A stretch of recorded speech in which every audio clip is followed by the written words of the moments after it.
However, if we're applying the strict letter of the law, and I know people don't like that phrase, letter of the law, he did kick the ball away, stroke, delay the restart. So, and he'd been booked already. So he kind of had to go, really. So, Laura, here's my thing. In a world where they want to enforce that every single time and be really, really hard on it, I say this. Okay, well, then I expect VAR to be able to intervene because the referee's not going to see every single one. So they should be able to intervene on those kind of things to ensure consistency, because it is a very innocuous thing that can happen when a referee isn't paying attention. I expect Szoboszlai to be sent off the other day for Liverpool.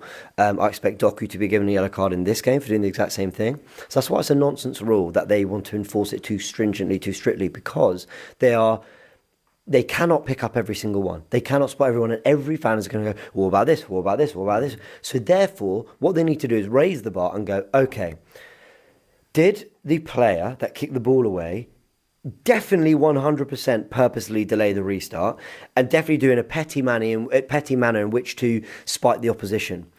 Trossard, and we've seen the close-ups on Sky, he's looked over to Martinelli before he's played the ball. Now, I actually agree, there is a little bit of a gap between the blowing of the whistle, but players are in this high-pressured situation with fans, with instructions, with communication everywhere, and sometimes it can take a second to process things.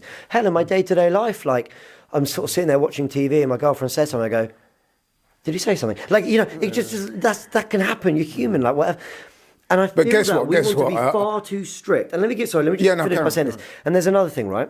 So Diaz with the elbow on Havertz in the second half. Now, before you all run off, I'm not saying that I think that's a yellow or a red.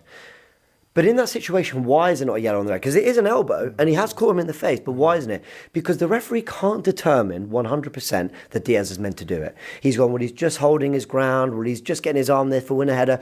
Right, so you give them the benefit of the doubt. Why are we not applying that to rules like with Trossard, like with Rice the other day? They want to get petty, and we are in a Premier League right now where Trossard will get sent off for that. A bit of a shirt pull, I can sort of understand that.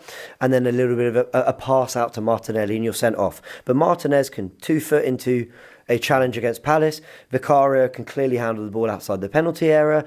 And the Chelsea defender can grab Somerville by the wrist and they won't give a penalty. So those are higher bars for worse moments, what's the word, for bigger penalties, let's say, or bigger fouls by the opposition than what Trossard has done. But he's the one off the pitch and another big game is ruined. That is why I can't stand by the PGMOL.